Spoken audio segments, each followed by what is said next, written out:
Olá, meu nome é Rafaela, eu sou nutricionista da Secretaria de Saúde do Distrito Federal e trabalho no Centro Especializado em Diabetes, Obesidade e Hipertensão, CEDOR, atendendo indivíduos com diabetes tipo 1.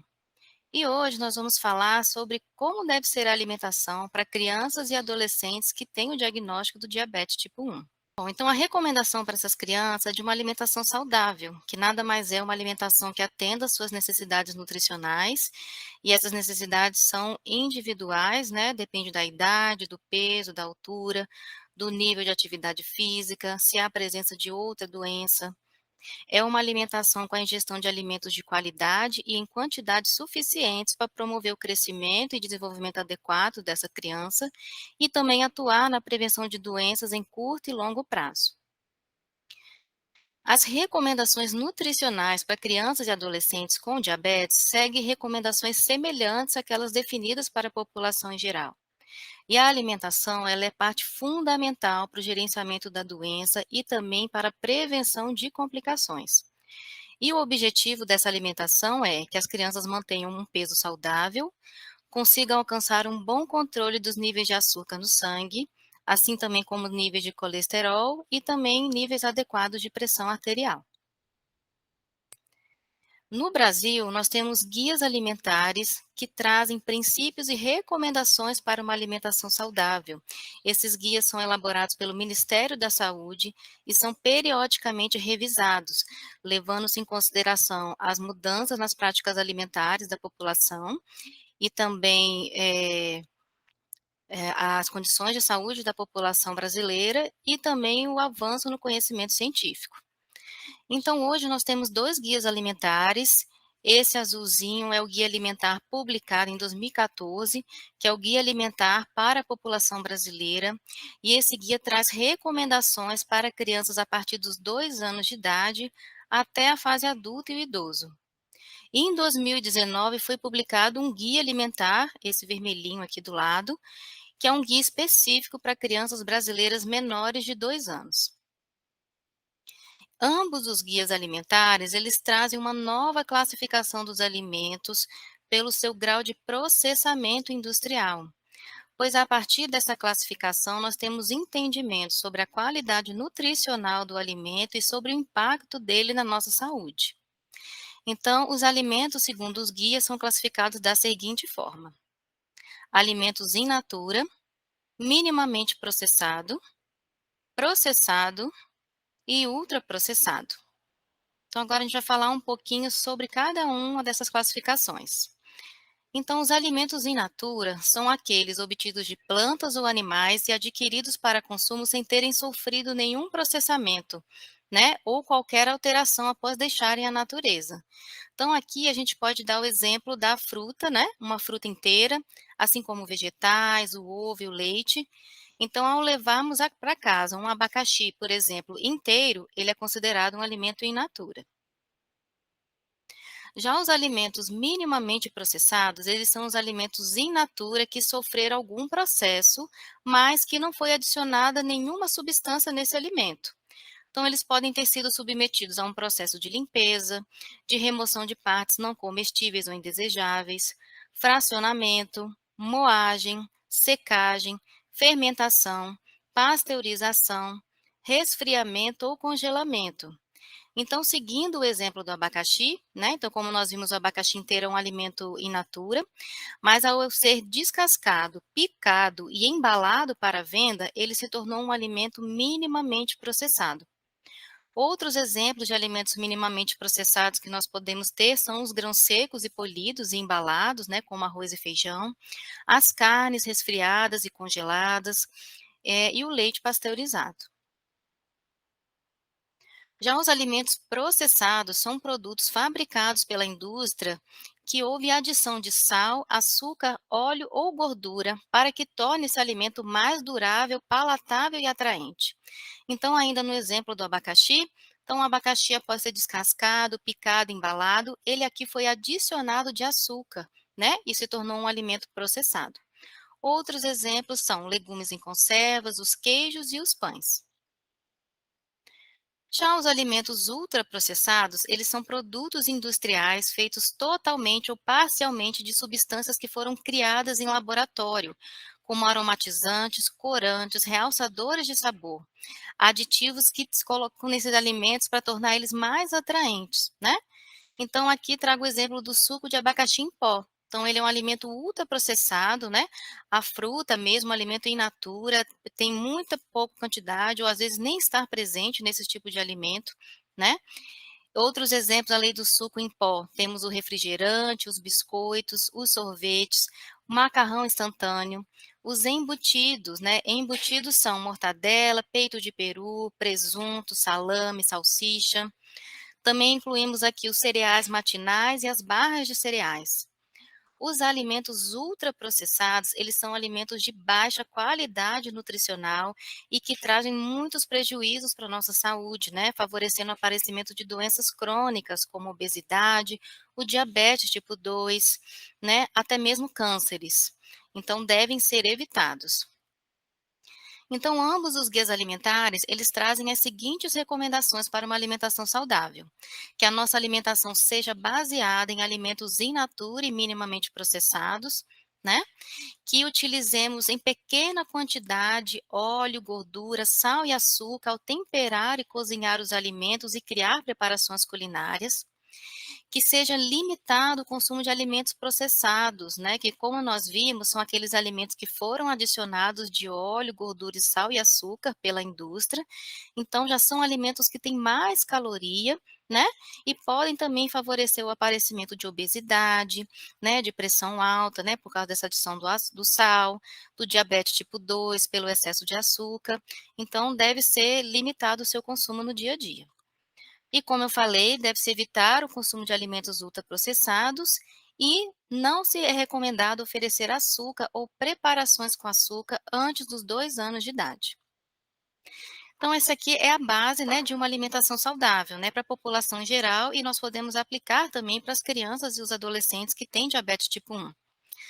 Mas é importante a gente entender também como que a alimentação afeta a glicemia, ou seja, como afeta os níveis de açúcar no sangue. Então, como que a glicose chega no sangue? Então, quando a gente se alimenta, né, o alimento ele vai ser digerido, ele vai ser quebrado em partículas menores que nós chamamos de nutrientes, que são eles: carboidrato, proteína, gordura. Temos também vitaminas, minerais, fibra e água presente nesses alimentos. E a glicose, ela vai vir lá do nutriente chamado carboidrato. Todo carboidrato que a gente consome, né, 100% do carboidrato que a gente come, ele se transforma em glicose. E essa glicose pode chegar no sangue após 15 minutos da ingestão desse carboidrato ou até 2 horas após essa ingestão. Os outros nutrientes, né, aqui citados, a proteína e a gordura, elas têm um impacto menor sobre os níveis de açúcar no sangue, mas como vocês veem, elas têm impacto sim, e se consumidas em excesso, também podem afetar os níveis de glicose no sangue. Bom, então agora nós vamos ver aqui quais são os alimentos que são fonte desses nutrientes, começando pelo carboidrato. Então, nós temos 2 tipos de carboidratos. São os carboidratos na forma de açúcares e na forma de amido, que eu vou falar mais à frente. Então, os açúcares são moléculas pequenas de carboidrato que são facilmente digeridas pelo nosso corpo, né?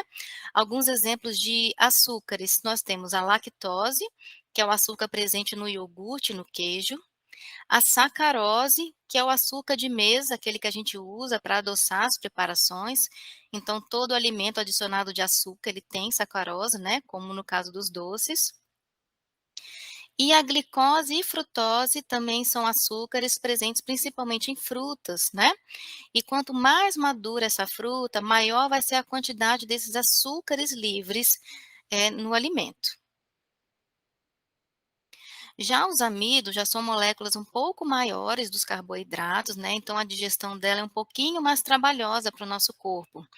E nós encontramos os amidos no milho, no arroz, né? Seja ele integral, parbolizado ou branco, nas raízes e tubérculos, como as batatas, o inhame, o cará, a mandioca, nos pães, no macarrão e em todas as farinhas que são feitas a partir desses alimentos que eu citei, né? Então, farinha de milho, a própria tapioca, farinha de arroz, são fontes de amido. Temos também como fonte de amido as leguminosas, que são os feijões, o grão de bico, a lentilha, as ervilhas e o grão de soja. As leguminosas, quando nós comparamos com os alimentos que eu citei anteriormente, eles contêm uma quantidade menor de amido. E eles também são fonte de proteína e fibra. Já os vegetais, né, os vegetais que a gente chama de coloridos, eles são fontes de carboidrato também, mas eles contêm uma pequena quantidade desse nutriente e eles têm muita fibra. Então, os vegetais, eles têm pouco impacto sobre os níveis de açúcar no sangue. Então, para crianças e adolescentes com diabetes, eles podem consumir os vegetais à vontade. Então, agora eu vou trazer aqui para vocês os alimentos que são fonte de proteína e que também não são fontes de carboidratos. Então, aqui a gente pode citar todos os tipos de carnes, né? Então, os peixes, as aves, a carne vermelha, a carne suína, os ovos, as castanhas, os queijos e as sementes, né? Como semente de linhaça, semente de abóbora, semente de girassol. Então, esses alimentos aqui são fonte de proteína e também tem um pouco de gordura, mas não contém carboidrato. Já os alimentos que são fonte de gordura e que não são fontes de carboidrato, como eu citei anteriormente, né, também podemos colocar aqui os óleos vegetais, né, como o próprio azeite, óleo de soja, óleo de milho, né? E junto com a gordura das castanhas e das sementes, essas devem ser as gorduras que nós devemos preferir no nosso consumo no dia a dia. São gorduras mais saudáveis. Já as gorduras que são de origem animal, como a manteiga, o creme de leite, o requeijão e ainda aqui podemos citar a banha de porco, devem ser usadas com moderação, porque essas gorduras são ricas em um tipo de gordura específico chamada de saturada. E o excesso de gordura saturada na alimentação, ela pode favorecer o aumento dos níveis de colesterol no sangue e podem também atrapalhar o funcionamento da insulina. E a margarina, ela é uma fonte de gordura, mas ela é considerada um alimento ultraprocessado, então ela deve ser evitada. Bom, e como então que o carboidrato, que a gente viu que é o nutriente que mais afeta a glicemia, né? Como que ele impacta esses níveis de açúcar no sangue? Então depende de algumas coisas, né? Dentre elas a quantidade de carboidrato que vai ser consumida. Quanto mais carboidrato consumido, maior vai ser o efeito sobre os níveis de açúcar no sangue. O tipo de carboidrato também influencia, né? Quanto mais processado, refinado e quanto menor o teor de fibra, mais rapidamente esse carboidrato vai se transformar em glicose e subir os níveis de açúcar no sangue. É importante também que esse carboidrato não seja consumido de forma isolada. É importante que ele seja combinado na refeição junto com os outros nutrientes, a gordura, a proteína e as fibras, porque fazendo essa combinação, a gente consegue fazer com que o carboidrato seja digerido de uma forma mais lenta e que suba de forma lenta também os níveis de açúcar no sangue. No tratamento, né, então, de indivíduos que têm diabetes, existe uma estratégia nutricional chamada de contagem de carboidratos. Essa estratégia nada mais é do que a criança, né, o indivíduo, contar quantas gramas de carboidrato ele vai consumir na refeição, para a partir dessa contagem ele conseguir adequar a dose de insulina que vai ser necessária para cobrir a refeição, né? Então, quanto mais carboidrato tem na refeição, maior vai ser a necessidade de insulina também, para que se mantenha um bom controle dos níveis de açúcar no sangue. E essa estratégia, ela costuma flexibilizar mais a alimentação, né? Permite com que a criança, o adolescente varie mais a sua alimentação, tanto em quantidade quanto em tipo de carboidrato. E isso gera maior adesão ao tratamento. Mas como então que a gente sabe a quantidade de carboidrato nos alimentos, né? Então hoje nós temos os manuais de contagem de carboidratos que estão disponíveis de forma gratuita na internet ou na forma impressa como livretos. A gente também consegue descobrir através de aplicativos de celular e também pelos rótulos dos alimentos. Então, aqui trouxe o exemplo para vocês de um rótulo, né? A informação nutricional de um alimento, que na porção que ele traz aqui para a gente, que é uma porção de 50 gramas, equivalente a 2 fatias, contém 34 gramas de carboidrato. Na contagem de carboidrato, o que se leva em consideração é a quantidade de carboidrato, né? Porque os carboidratos, quando eles são consumidos em quantidades iguais, eles vão ter um efeito similar sobre os níveis de açúcar no sangue. Então, aqui trouxe para vocês 4 exemplos de alimentos que cada um deles possui 15 gramas de carboidrato, né? Então, a criança e o adolescente, né, quando for consumir uma maçã que tem 15 gramas de carboidrato, né, ao comer esses outros alimentos que contêm a mesma quantidade de carboidrato, a dose de insulina para cada porção vai ser a mesma. Então, se ele precisa de uma unidade de insulina para cobrir essa maçã média, né, que tem 15 gramas de carboidrato, ele vai precisar também de uma unidade de insulina para cobrir o copo de leite, uma unidade para uma fatia de pão e também uma unidade para essa colher aí de sopa de açúcar. Agora eu vou falar um pouquinho, né, com vocês sobre os mitos, né, que existem sobre a alimentação de quem tem diabetes. É importante a gente desmistificar essas informações para não deixar que a alimentação dessas crianças seja restritiva, o que pode comprometer a saúde delas e também dificultar a adesão ao tratamento.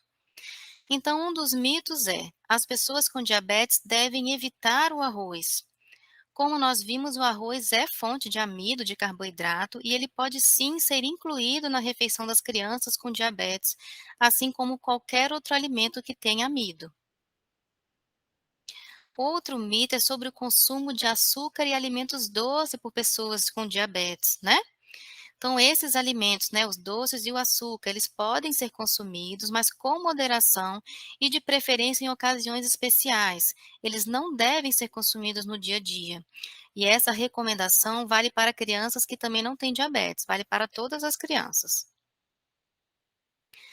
Outro mito é que os alimentos que não têm carboidrato podem ser ingeridos de forma livre, né? Isso também não é verdade, porque nós vimos que os alimentos ricos em proteína e gordura, eles também podem afetar os níveis de açúcar no sangue quando consumidos em excesso. Outro mito, né? O suco de fruta é tão saudável como a fruta. Nos sucos de fruta, a gente é um concentrado de frutas, né, então a quantidade de açúcar é grande e há ausência de fibra, e isso pode fazer com que a glicemia suba muito rápido, né, e favorecer o risco de uma hiperglicemia. Por isso, a ingestão de suco deve ser limitada. É sempre preferível consumir a fruta inteira, né, com o bagaço e com a casca, que também são fontes de fibra. As pessoas com diabetes só podem comer alimentos diet, né? Isso também é um mito. Os alimentos diets, eles não são bons sempre, né? Apesar deles não terem açúcar, eles possuem uma grande quantidade de gordura saturada e hidrogenada. A gordura hidrogenada é uma gordura fabricada pela indústria, né? Eles possuem também uma grande quantidade de sódio e de aditivos químicos na sua composição. Então, em sua maioria, os produtos diet são alimentos ultraprocessados. Por isso, não devem ser consumidos à vontade. Outro mito é: quando a glicemia está elevada, as refeições devem ser evitadas. Na verdade, evitar a refeição não vai resolver o problema.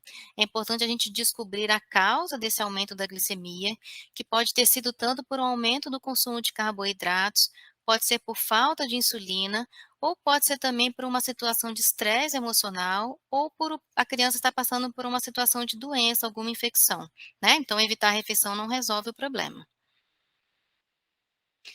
E o outro mito são: as pessoas com diabetes não podem comer vegetais, como beterraba e abóbora. Então, como nós vimos, todos os vegetais são permitidos e eles contêm uma pequena quantidade de carboidrato e muita fibra, então tem pouco impacto sobre os níveis de açúcar no sangue.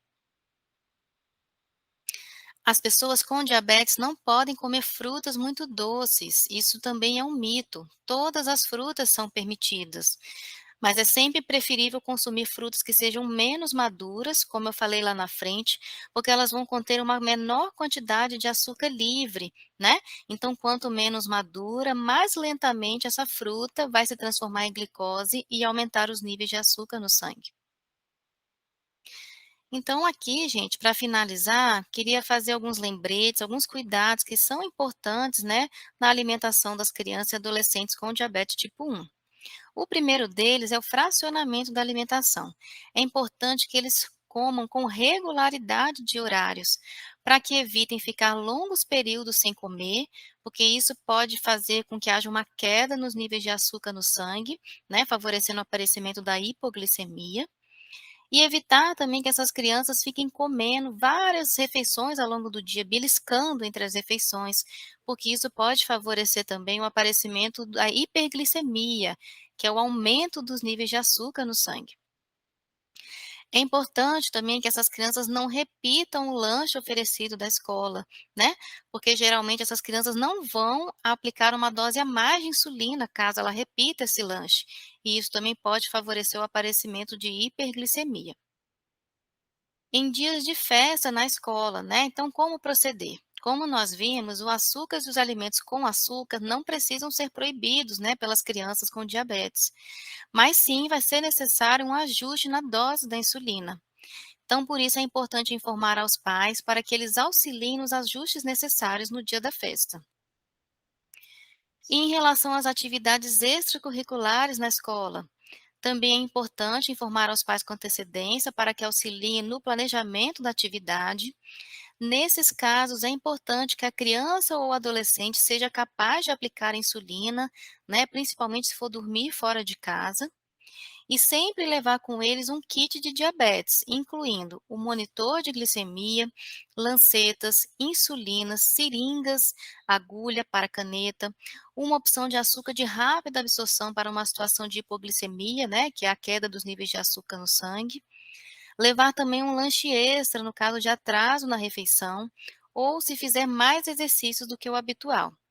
Levar também garrafa de água para se manter hidratado e também as orientações do seu médico. Bom, pessoal, era isso que eu tinha para falar com vocês. Essas são as referências que eu utilizei. Algumas delas vou deixar disponível na plataforma para vocês darem uma lidinha depois. Obrigada.